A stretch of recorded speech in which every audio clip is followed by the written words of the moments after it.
2, 1. 7 things you don't really need to know, but probably should. I'm Jamie East, and this is the Sunday 7. In today's episode, we talk to an expert about Apple's emergency software update, Musk sends civilians to space, and we speak to the founder of a company that wants to revolutionise the way we eat. But first, it was this week in 2019 that Swedish climate activist Greta Thunberg told the US Congress, "I know you're trying, but just not hard enough. Sorry." 2 years on, she's still fighting the good cause and holding politicians accountable for their climate inaction. If you haven't updated your Apple products by now, you really might want to have a look at it. On Tuesday this week, Apple issued an emergency security update for all Apple devices.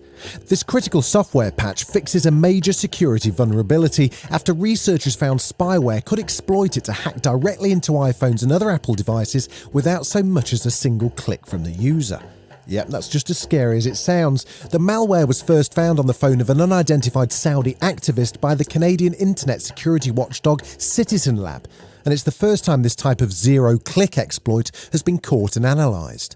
To find out a bit more about this, we spoke to technology journalist Chris Merriman. So, Chris, Apple releases software updates all the time. Why is this one particularly urgent and worrying? See, the thing is, Apple have always been legendary and they boast about their privacy and their security and so on. And so for them to be releasing an update to fix a problem with privacy is a very, very big deal. Particularly, it's because this particular exploit that they've discovered means that somebody can put spyware onto your Apple device without you having to do anything. It's not like you have to accidentally press a button that says install or anything like that. It'll do it in the background and you will never know. So the spyware was found on the phone of a Saudi activist who, I suppose, might be a likely target for hacking. But how worried should the average Apple user be? Well, the average Apple user doesn't need to worry too much because this patch that was released should fix the problem. The important thing is that you make sure that you have the very, very latest firmware on all your Apple devices, and it's not just limited to iPhones. It's iPads as well, and it's anything that runs Mac OS. So your Mac is equally at risk if you don't download the latest firmware, which has got this patch to stop it. How significant is it that this update came on the same day as a major product launch? Is that just a coincidence? Well, to be honest, I think it's sheer coincidence because the iPhone launch has been planned for a long time, but it's a little bit awkward.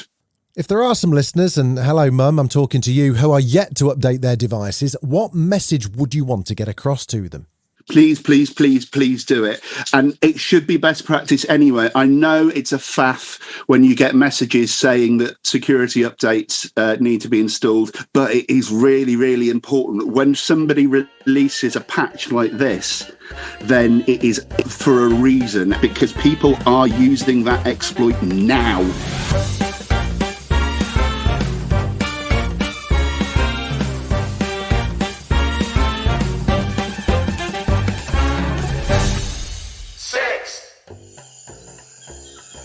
By trapping heat from the sun, greenhouse gases have kept Earth's climate habitable for humans and allowed us and millions of other species to thrive. But those gases are now out of balance and threatening life on this planet.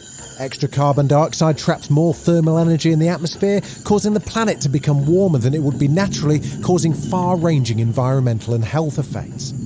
So far, to combat this, we've relied on nature-based solutions that involve conserving, restoring or better managing ecosystems to remove carbon dioxide from the atmosphere. But now the world's largest carbon capture plant is up and running in Iceland. Swiss startup Climeworks, which specialises in capturing carbon dioxide directly from the air, has developed the Orca plant, which can suck out up to 4,000 tonnes of CO2 per year from the atmosphere. That's equivalent to the annual emissions from nearly 800 cars. The Orca plant consists of 8 large containers that use high-tech filters and fans to extract the carbon dioxide.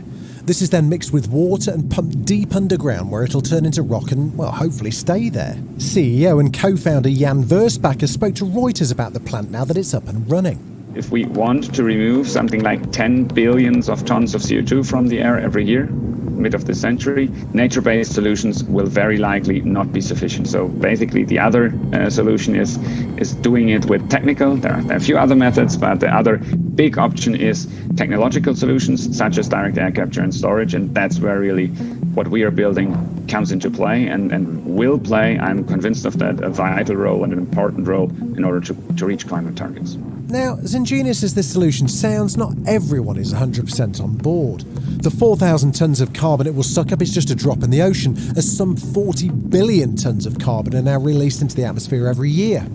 What's more, some sceptics, like climate scientists such as Zeke Housefather, believe that the cost is far too high and the process far too complicated to replicate worldwide.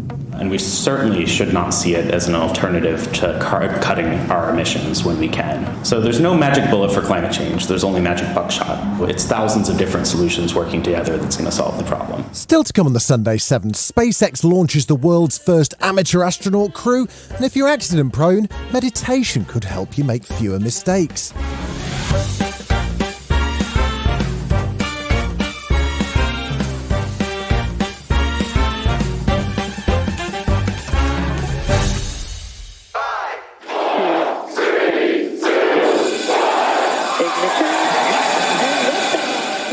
This week, the billionaire space race achieved yet another milestone. On Thursday, Elon Musk's SpaceX launched the world's first amateur astronaut crew to orbit Earth, marking the biggest advancement so far in space tourism. Called Inspiration 4, the mission blasted off from Pad 39A at NASA's Kennedy Space Center and sent 4 crew members on a 3-day orbital flight around Earth that will end with a splashdown in the Atlantic Ocean this weekend. They'll travel to an altitude of 357 miles above ground, which is actually higher than both the space station and the Hubble Space Telescope. Flying with SpaceX are billionaire tech entrepreneur and mission commander Jared Isaacman and geoscientist and science communicator Sean Proctor as the mission's pilot. Also on board are physician assistant Haley Arsenault serving as the chief medical officer and data engineer Chris Zembrowski as mission specialist. Ahead of the spaceflight, the crew shared their thoughts on the launch and what it meant to them. Here's Sean Proctor expressing her feelings on her historic journey as the first ever black female spacecraft pilot. I am the mission pilot, and it's really special for me to hold that title because I'm going to be the first black female pilot of a spacecraft. There have been 3 black female astronauts that have made it to space, and knowing that I'm going to be the 4th means that I have this opportunity to not only accomplish my dream, but also inspire the next generation of women of color and girls of color and really get them to think about reaching for the stars and what that means. So I feel very fortunate to have that. And they're not just doing it for a jolly. Whilst they're up there, the crew are going to conduct medical experiments that will help researchers better understand spaceflight's effects on the human body. Here's Chief Medical Officer Haley Arsenault and Mission Commander Jared Isaacman. We're really excited about the ultrasound. You know, we've all gotten briefed on ultrasound and to evaluate the fluid shifts. And it's really unique that this is flying with us. And so I know the docs at SpaceX are really excited about it, and so we are too. Some of the ultrasound ones, will give us some insight into intracranial pressure, which may help understand some things that have, some vision-related issues that have impacted astronauts previously. But this is going to be important too because they're going at our orbital altitude. It is a higher radiation profile than what would be observed at the space station. And the greater the understanding we can have on that, the better planning we can make for future long-duration missions like going to Mars.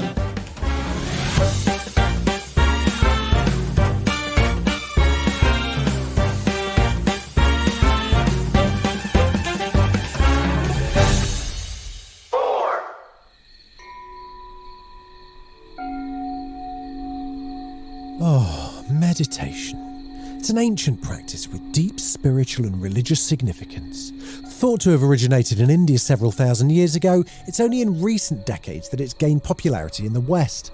The practice is known to have a plethora of benefits for your mental and physical health, and now researchers from Michigan State University have found that meditation could potentially help you make fewer mistakes. The experiment involved opening monitoring meditation, which is a form of meditation that asks you to just pay attention to what's going on, unlike other forms of meditation where you might be encouraged to pay attention to your breathing, for example. The open monitoring meditation is really a more kind of a diffuse employment of attention, and the idea was to see how that particular form of meditation might influence people's performance on these cognitive tasks afterwards. That's lead author Jeff Lynn, not him from ELO. He's a clinical psychologist and postdoc scholar in the Department of Psychological and Brain Sciences at Michigan State. The study involved 212 participants, half of them made up the control group and the other half were taken through a 20-minute meditation exercise while the researchers measured brain activity through EEG. They then completed a computerized distraction test. What we really found was that there was no difference between meditators and non-meditators in behavioral performance. So no difference in errors or reaction time. But really the central difference was that meditators showed an increase in a brain signal called air positivity, which although we don't know definitively what that reflects, there's some evidence to suggest that it indexes this idea of conscious air recognition. So there weren't huge differences between the test scores of those who did and those who didn't meditate. Does that make this a failed experiment? Well, Jeff doesn't think so. There's very interesting basic research that links this brain signal, the air positivity, with the physiological processes that occur after we make mistakes. So, for example, increased heart rate, maybe some physiological anxiety that occurs right after a mistake. And that's something that I think all of us can kind of relate to. And so the notion is, by training ourselves to kind of be aware of what's going on in the present. One, I think, interesting idea that definitely needs further testing, but is nonetheless intriguing, is that by doing that, we might be able to more tune in with the physiological cues that accompany an error. And I think this is a very important and valuable, but understated aspect of the experience of making a mistake, right? If we want to avoid errors in the future, then it's probably pretty important to be aware of them now. Still to come on the Sunday 7, a no-needle blood sugar test has arrived, and we talk to the founder of Square Eat, a startup that's on a mission to revolutionise food and how we consume it. Right after this. You're listening to the Sunday 7. Follow us for your weekday news espresso, or even try our Island edition. It's in all the usual places.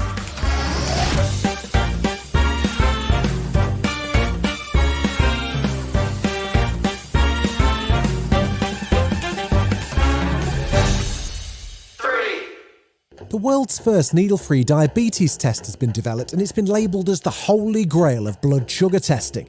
For diabetics, managing their blood sugar levels typically means pricking their fingers multiple times a day and then placing a drop of blood on a testing strip. Understandably, some diabetes sufferers would quite like to avoid doing that. Lucky for them, researchers at the University of Newcastle in Australia have come up with a pain-free alternative.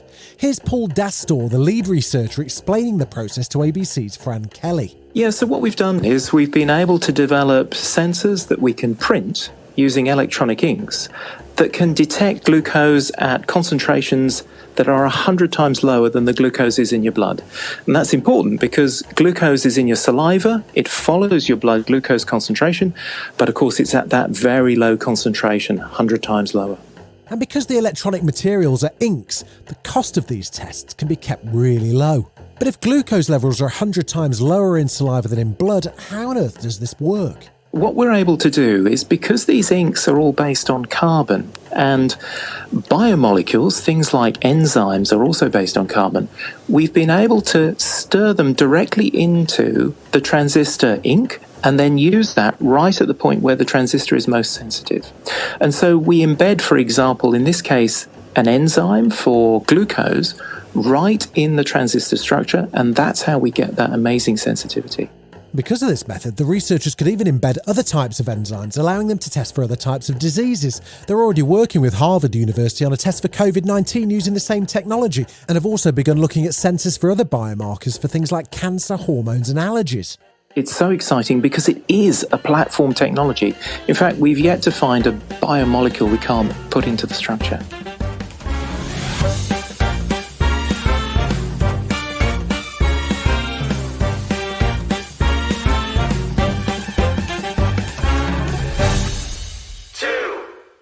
We wanted to build something that would enable you to easily capture and share experiences from your point of view. And we thought, if we're going to build best-in-class glasses, a great place to start is with the iconic Ray-Ban frames that people already love. So I'm proud to introduce to you Ray-Ban Stories. Yep, that's right. Mark Zuckerberg and his pals at Facebook are the latest tech company to dip their toes into the world of video glasses.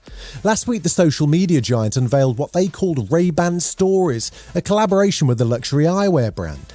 It's Facebook's first pair of smart glasses and allows wearers to capture photos and videos, which you can of course share to Facebook, WhatsApp and Instagram. And with their built-in speaker, you can also listen to music and take calls. And this is just the start. Ray-Ban Stories are an important step towards a future when phones are no longer a central part of our lives. And you won't have to choose between interacting with a device or interacting with the world around you. This isn't the first smart pair of glasses to be released. If you cast your memory back to 2013, Google Glass was met with backlash over privacy concerns, and the project was abandoned a couple of years later. Snapchat's slightly more successful offering launched in 2016, and now Facebook's following their footsteps. Knowing them, you may have questions about privacy with these glasses too. In an attempt to thwart creepy covert recordings, there's a small red LED that lights up when you're recording, but from what we've seen, it's pretty subtle. To allay these fears, BBC Click's Chris Fox talked to Andrew Bosworth, Facebook's head of AR and VR, to find out a bit more. I mean, I think to some degree we deal with this today. You've got mobile phones that people have out there that all have cameras on them.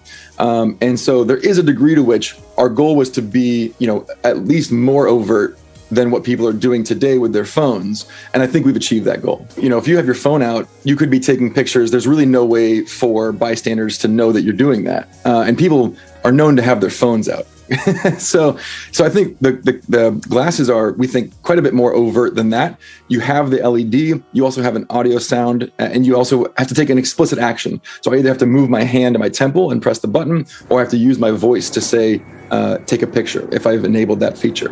And this isn't something we left to chance. We knew this was one of the most important things to get right. I think it's a great product. I've been using it myself.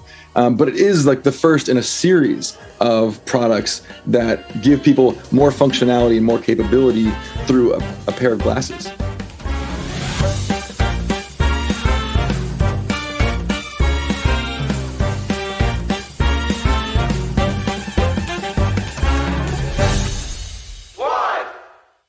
Welcome to Squid Eat Lab, where we transform regular food in squares.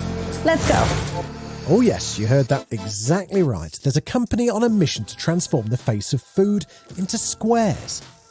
If you haven't already seen Square Eat's product circling the web, a Miami-based startup has created modular square food produced by transforming raw food into standardised 50-gram puck-like squares. Appetising, I know, but bear with me. With more than 20 recipes, including asparagus, basmati rice, sea bass, beef and chocolate pancake. That's beef and chocolate pancake, not a beef and chocolate pancake. That would be disgusting. The startup says the compacting food process results in no loss of nutrients during cooking or storage.